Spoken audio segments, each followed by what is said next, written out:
हिमालय की तलहटी में एक सुंदर राज्य था। इस राज्य के राजा भूपसेन थे, जो बहुत दयालु और प्रजावत्सल थे।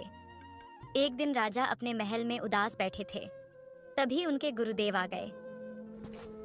आपने मुझे क्यों बुलाया?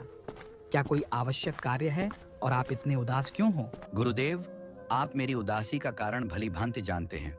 फिर भी जब कभी मैं आपसे उपाय पूछता हूँ, तो आप समय के सहारे टाल देते हैं।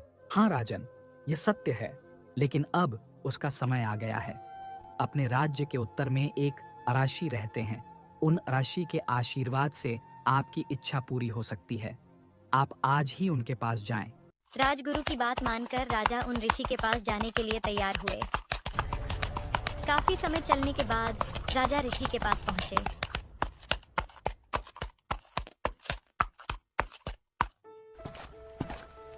आओ राजन, इस राज्य के राजा का हमारे आश्रम में स्वागत है। मैं केवल तुम्हारी ही प्रतीक्षा कर रहा था। गुरुदेव, मैं वो अभागा हूँ जिसको अभी तक एक भी पुत्र नहीं मिला। मेरे बाद मेरे राज्य और प्रजा का क्या होगा? अधिक बताने की आवश्यकता नहीं है। राजन, मैं आपकी संवेदनाओं को समझता हूँ। आपको पुत्र अवश्य मिलेगा। आप मेरे सामने दोनों आंखें बंद करके खड़े हो जाइए। राजा दोनों आंखें बंद करके खड़े हो जाते हैं।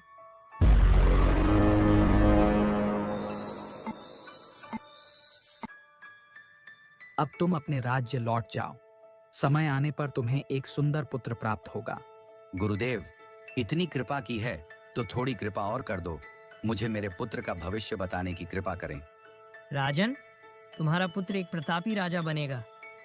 लेकिन इसके जन्म लेते ही तुम्हारा सामना विकट समस्याओं से होगा। राजन, मेरा समय पूरा हुआ। अब तुम भी अपने राज्य लौट जाओ। ऋषि के जाते ही राजा भी लौट आते हैं।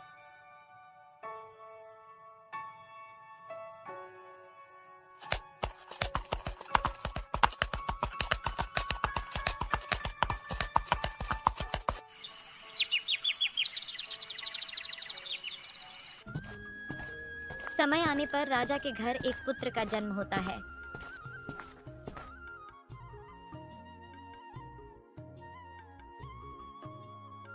महाराज, महाराज, महारानी ने एक पुत्र को जन्म दिया। महाराज, क्या हुआ सेनापति? आप अचानक राजमहल में क्यों? कोई आवश्यक कार्य है? पड़ोसी राजा ने हम पर आक्रमण कर दिया है। वह एक लालची किस्म का राजा है। उसके मन में राज्य बढ़ाने की इच्छा है। तो ठीक है सेनापति, आप सेना को युद्ध करने का आदेश दो। यह सोचने का समय नहीं है। महाराज, आप महारानी और राजकुमार को लेकर पास के वन में चले जाओ, क्योंकि युद्ध कितने दिन चलेगा यह पता नहीं। राजकुमार की रक्षा करना हम सब का पहला काम है। नहीं सेनापति, मैं अपने राज्य को इस स्थिति में छोड़कर कभी नहीं जाऊंगा। महाराज, आप समझने का प्रयास कीजिए। अगर राजकुमार को कुछ हुआ तो युद्ध करने का मतलब ही नहीं रह जाता। इसलिए आप राजकुमार को लेकर सुरक्षित स्थान पर चले जाएं। युद्ध समाप्त होते ही मैं आपसे मिलूंगा। राजा सेनापति की बात मान लेते हैं और सेनापति पर राज्य का भार छोड़कर राजकुमार के साथ सुरक्षित स्थान की ओर चल देते हैं। महाराज, सामने से शत्रु सेना के सैनिक आ रहे हैं। सैनिकों, डटकर मुकाबला करो। मैं राजकुमार को उनकी नजर से छिपाकर अभी आता हूँ। राजा राजकुमार को झाड़ी में छुपाकर वापस आते हैं।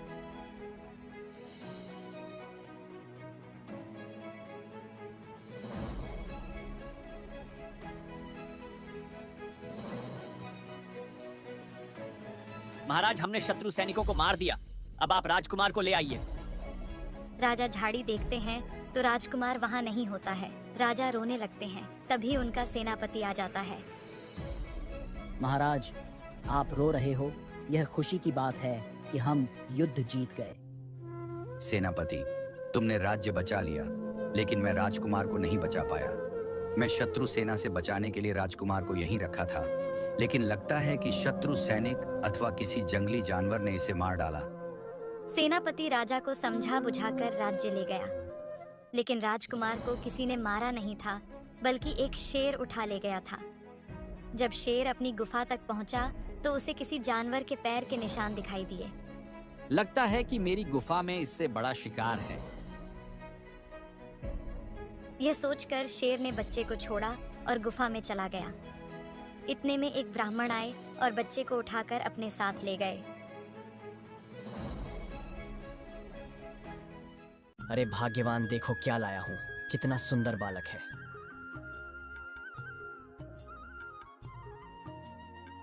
हाँ स्वामी, भगवान ने हमारी सुन ली। आज से यह हमारा बेटा है। देखो, इसके शरीर पर यह चिन्ह भी है। यह अवश्य ही कोई अद्भुत बालक है।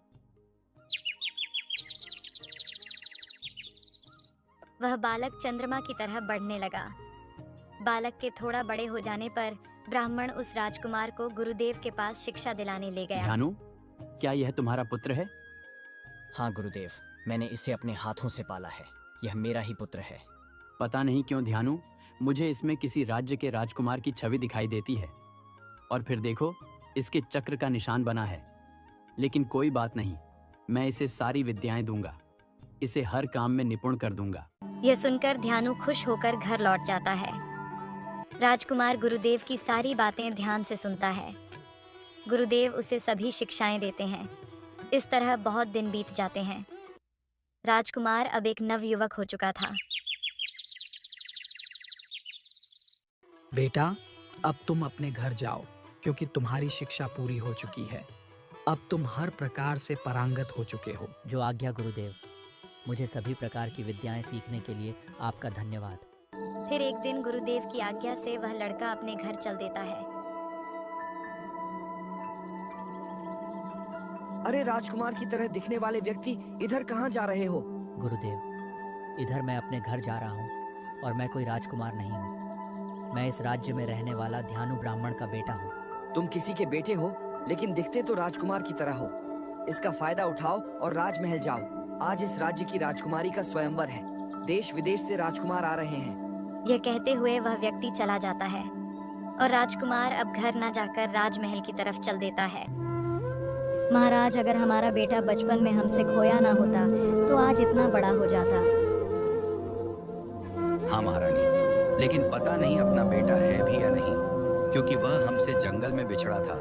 पता नहीं कौन ले गया होगा।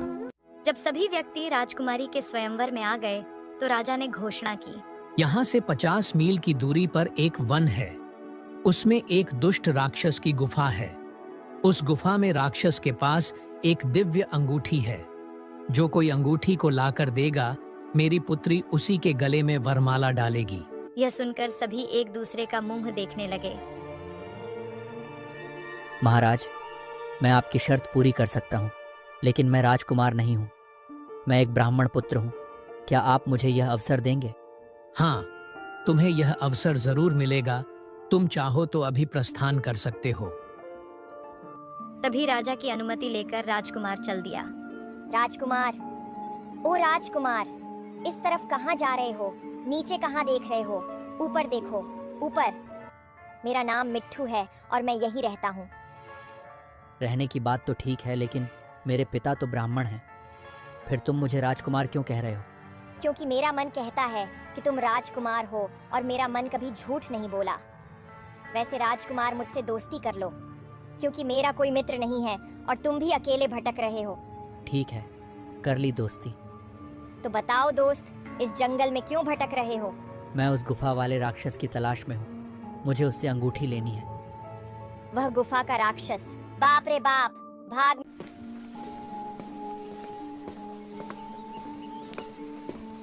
मेरे दोस्त, भाग क्यों रहे हो? क्या मुझ पर भरोसा नहीं है? देखो मित्र, भरोसा है, लेकिन वह राक्षस बहुत खूंखार है और मैंने तुमसे ताजी ताजी दोस्ती की है। कहीं मुझे नुकसान ना कर जाए। नहीं, तुम्हें कुछ नहीं होगा। ये मेरा वचन है। तुम केवल उस गुफा तक ले चलो। यही उस राक्षस की गुफा है। अगर अंगूठी उसके पास है तो इसी गुफा में होगी, क्योंकि मैंने उसे अंगूठी पहने हुए कभी नहीं देखा। दोनों गुफा में जाते हैं और अंगूठी ढूंढने लगते हैं। मित्र, यह रही अंगूठी और राक्षस आए। इससे पहले गुफा से भाग चलते हैं। राजकुमार ने अंगूठी ली लेकिन तब तक वह राक्षस आ गया। मेरी गुफा में चोरों की तरह घुस आए हो, तुम्हें अभी मार डालूंगा। राक्षस दोनों को मारने के लिए दौड़ा, लेकिन उससे पहले राजकुमार ने उसे मार डाला। तभी वहाँ एक देवी प्रकट हुई। मैं राजा भूपसेन की कुलदेवी हूँ और तुम उन्हीं के पुत्र हो। इस नाते मैं तुम्हारी भी कुलदेवी हूँ। लेकिन मैं तो ब्राह्मण का पुत्र हूँ। नहीं, तुम एक राजकुमार हो। तुम्हारे पिताजी भूपसेन हैं। जब तुम पैदा हुए तब तुम्हें एक शेर उठा ले गया। उसके बाद ध्यानु अपने घर ले आए। अब राजकुमारी से विवाह करके तुम सीधे अपने राज्य चले जाओ। यह कहकर देवी गायब हो गई और राजकुमार ने विवाह किया। फिर राजकुमारी सहित अपने राज्य पहुंच गया। राजन, यह तुम्हारा वही पुत्र है जो वन में गायब हो गया था। तुम्हारी कुलदेवी होने के कारण मैंने इसको तुम्हारे पास सुरक्षित पहुंचा दिया है। तुम्हें तुम्हारे माता पिता मिल गए, लेकिन हमें भूल मत जाना। नहीं नहीं, आप लोग कहीं नहीं जाएंगे, क्योंकि यह जितना हमारा पुत्र है उतना आपका भी है। आप सब यही राजकुमार के साथ राजमहल में रहेंगे।